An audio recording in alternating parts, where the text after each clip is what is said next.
2 глава, неговата работа. Бил ретко работи. Тој е подготвен да ја дозволи на својата сопруга Ким да го издржува семејството, додека тој го остварува својот сон. Проблемот е што Ким не е задоволна со тоа да го носи целиот товар на издржување на семејството на својот грб постојано, а Бил го остварува својот сон веќе 17 години без никаква корист од тоа. Верувам дека коренот на неактивноста на Бил е стравот. Тој се плаши дека ако не ја добие работата од неговите соништа, ќе заврши на некое работно место кое ќе го мрази и ќе заглави таму за секогаш. Стивен работи многу напорно. Тој никогаш не може да се одмори и да ужива во успехот на својот труд. Ретко поминува време со своето семејство, а неговите тинејџери набрзо ќе станат возрасни. Тој не работи толку напорно затоа што мора, туку затоа што се плаши. Тој се плаши дека ако некогаш сопре, нема да вреди ништо во очите на другите, па и во своите. Ова се екстремни примери на тоа како еден маж може да се поврзе со својата работа. Од една страна е мрзливоста, избегнување на работата заради себичност, страв, недостаток на самодоверба, депресија или стравување за иднината. За мрзливите Бог вели, како што вратата се врти на своите стожери, така и мрзливиот на својата постела. Пословици, 26 глава, 14 стих. Дремливиот се облекува во партали. Пословици, 23 глава, 21 стих. Патот на мрзливиот е како глогово трниште. Пословици, 15 глава, 19 стих. Мрзливиот го убива неговата желба, зашто неговите раце одбиваат да работат. Пословици, 21 глава, 25 стих. Со други зборови, мрзливиот никогаш нема да стигне никаде, никогаш нема да има ништо, ќе има тежок пат пред себе, кој на крајот ќе го уништи. Спротивниот пример е зависноста од работа. Обседнато со работата до степен на исклучување на се друго и на губење на сопствениот живот во процесот. За зависниците од работа Бог вели: такви се патиштата на сите лакоми за пари, на завладеаните од нив им го одзема животот. Пословици, 1 глава, 19 стих. А тогаш ги разгледав сите своји дела, сите напори што ги вложив да дојдам до нив, и ете, се е тоа суета и гони ветер, и нема полза под сонцето.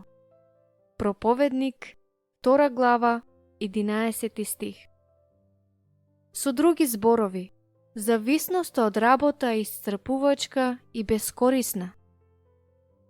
Ниеден од овие екстреми не создава среќа и задоволство. Само совршената рамнотежа меѓу нив, за која Бог може да му помогне на човекот да ја најде, може да му донесе таков живот.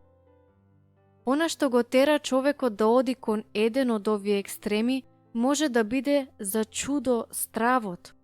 Тоа е така, затоа што идентитетот на мажот е често тесно поврзан со неговата работа. Тој сака да биде ценет и сака да победува, а работата често представува место каде што може да ги оствари и двете. За него е застрашувачки да помисли дека никогаш нема да може да искуси некој од овие две работи. Ако тој работи работа која е понижувачка за него, тој ќе се чувствува девалвиран како личност.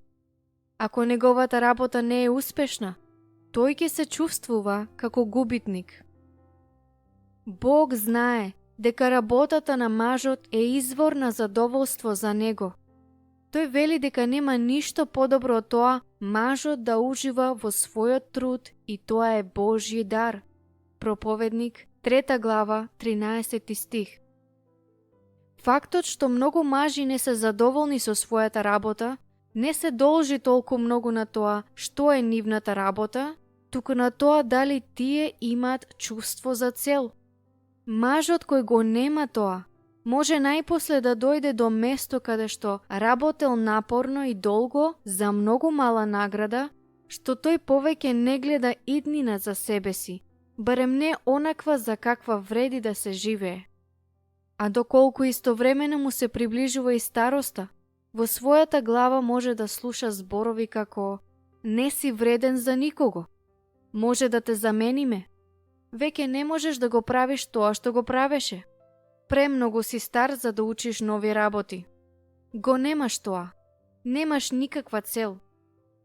Ова е опасно место за мажот.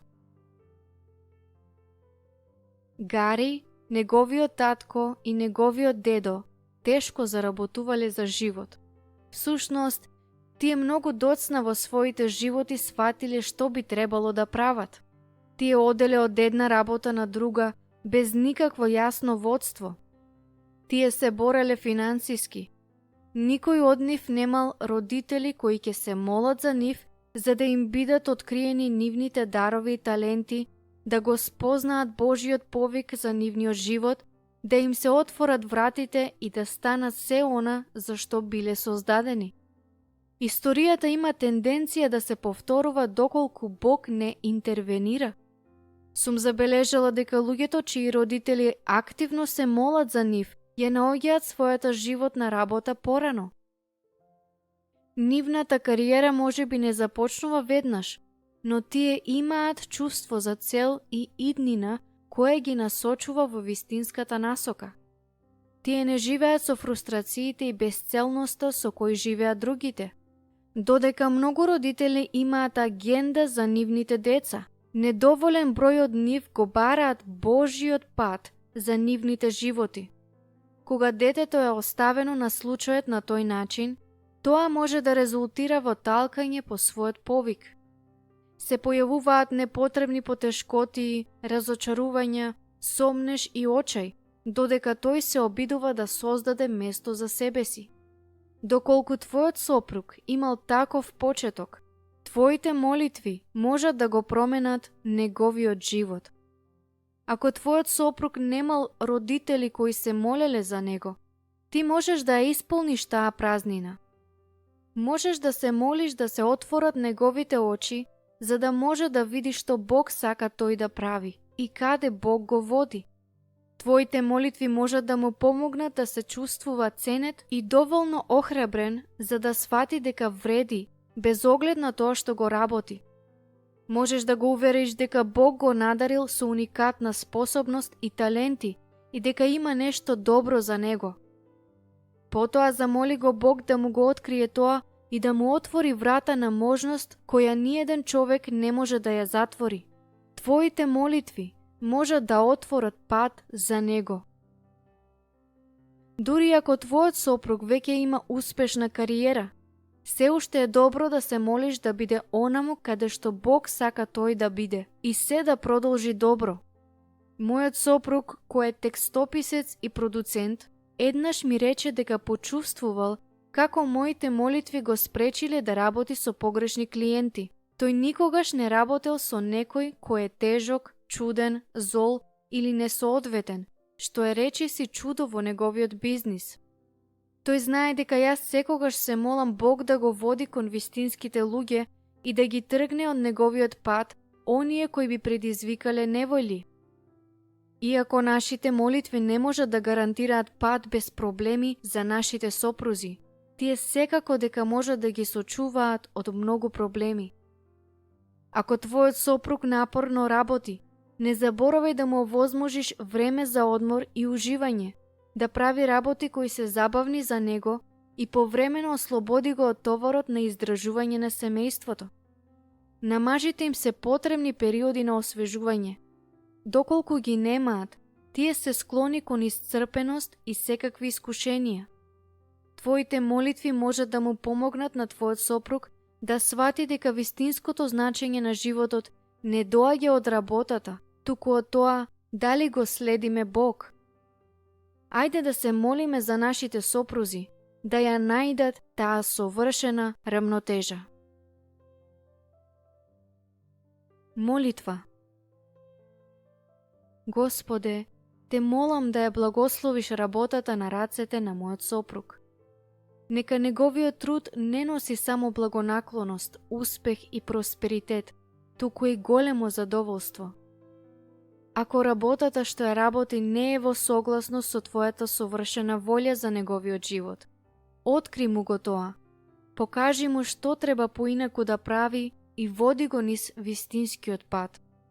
Дај му сила, вера и визија за иднината, за да може да ја совлада секоја склоност кон мрзливост. Не дозволувај никогаш да ја остави работата заради страв, себичност или желба да избега од одговорноста. Од друга страна, помогни му да види дека не мора да работи до исцрпеност за да биде прифатен од луѓето или за да заработи повеќе од она што е дар од тебе. Дај му способност да ужива во својот успех без да копнее за повеќе. Помогни му да се истакне, но ослободи го од притисокот да го прави тоа. Се молам да бидеш господар над неговата работа и тој да дозволи да бидеш дел од секој нејзин аспект.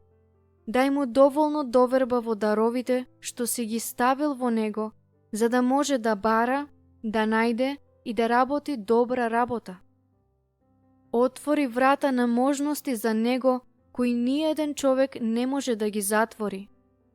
Развивај ги неговите способности за да стануваат се повредни во секоја измината година. Покажи ми што можам јас да направам за да го охрабрам. Се молам неговата работа да биде сигурна, безбедна, успешна, задоволувачка и финансиски исплатлива.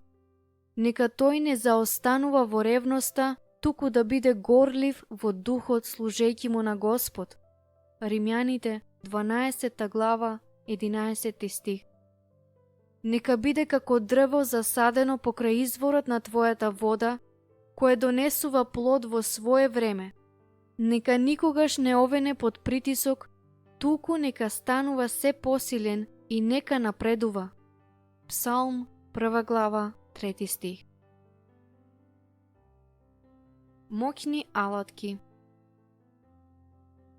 Дали си видел човек трудолюбив во својата работа? Таквиот има пристап при царевите и не им служи на простаците. Пословици, 22 глава, 29 стих. Не труди се да придобиеш богатство. Откажи се од таквата мисла. Насочиш ли ги очите кон него? Него веќе го нема. Зашто си направило крилја како орел и летнало кон небото.